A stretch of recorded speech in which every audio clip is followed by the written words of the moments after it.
So, does multipath needs to go? Let's talk a little bit about that because I think the new AA systems are bringing this subject again, guys. So, multipath, of course, is the ability for you to actually use low altitude flying to become invisible or invincible. Unhittable, maybe? Yeah, probably unhittable, right? To missiles in the terms of active radar homing.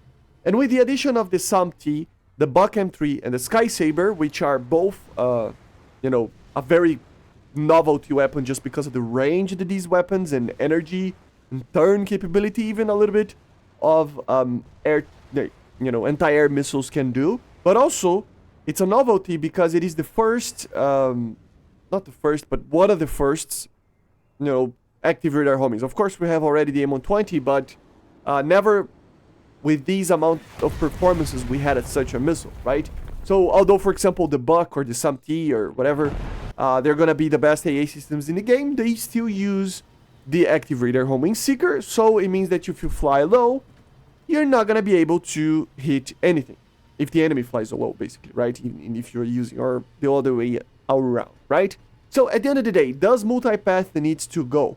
Oh, the first thing is that we need to talk about if this is a realistic thing or not, because multipath used to not be added to the game. Even before Fox 3 missiles, we didn't have a multipath for a very long time, and then they eventually add multipath as, again, like, especially for AA systems, to use against, like, helicopters, or helicopters would use against it anti-airs, right? If I'm not mistaken, that was the first time that they actually implement this, and eventually, they brought out. So in a general sense, multipath will make these missiles be almost useless if the target is flying low. Sometimes the missile can actually be big enough, like for example the Buck one, that it will actually destroy the target even if it's hitting the ground just because of the massive warhead that it has, right?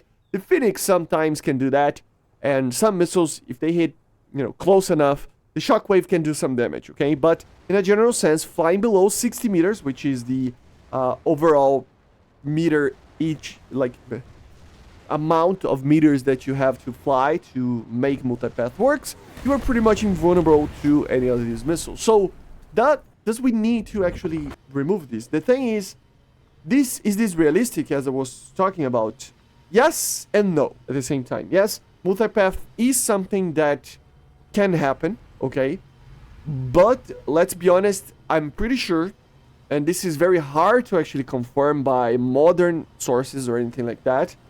But in a general perspective, modern missiles would have ways to filter out this kind of problem. So multipath is something that actually works in real life. It actually does have an effect, but at the same time, missiles and radars are so good that they notice that they are trying to aim to the ground, right? And they actually try to correct that, or they're so sensitive, they're so precise that the target needs to be flying at 20 meters or something like that to kind of have an effect like that, right? So at the end of the day, guys, what do we need? Well, the removal of multipath, well, I don't think that would be 100% realistic, and at the same time, it wouldn't be 100%, balanced compared to what we have in the game or without it, right? It would be kind of weird, honestly. Like, having it's better than not having due to balance, right? Because these missiles are pretty much almost impossible depending on the range for you to make them miss without multipath, right? So I understand why Gaijin added, but with the introduction maybe in the future with ECM and other things, we might need a rework on the multipath. Maybe the more modern the missile is, the more electronics the aircraft has to defend itself, more ECM, or overall just the more modern the stuff are that you are seeing on the battle, the less meters, or the lower you will need to fly to actually make multipath work. So imagine, like, for example, in top tier of ground battles for Bucks and everything, some Ts and stuff, M120s, you would need to fly below 20 meters to actually make multipath works. But if you fly at 50 at a 10.0 against, for example, older buck that they eventually add, or a hawk system or something like that, then it would work, or 100 meters, you know. So depending on BR, depending on performance, I think that would be the best thing. Removing multipath could be a major problem as well for air-to-air combat in air realistic battles, in normal air battles, right? Because, like I said, these missiles are becoming better and better, and for us to have even better missiles in the future, there needs to be ways for you to defend itself. Again, with the introduction of ECM, maybe, with more stealth aircraft, stuff like that, we can make these multipath a little bit more unforgiving, right? So you need to fly really low to be able to make it work. Imagine, for example, if you're using an M120C5 against the target needs to be flying, I don't know, 30 meters or below to make multipath works. Or if you use AIM-7 or a Phoenix, like a Phoenix, you could fly below 100 and it could make it work. So I think technology and stuff like that can be added to make multipath a little bit more realistic and a little bit less forgiving.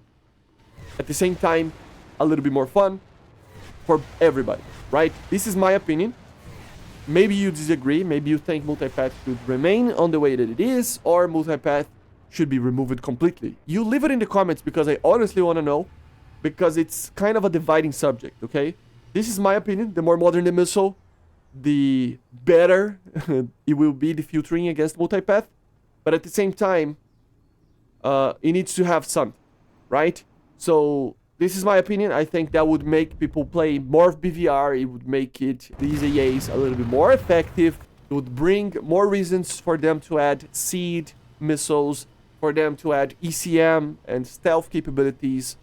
Stuff like that would all be needed, just like in real life, with the overall advancements of technology in missile and radars, right? So this is my opinion. What do you think? Let me know in the comments, like I said. And I see you guys on the next one. Bye, guys. See ya.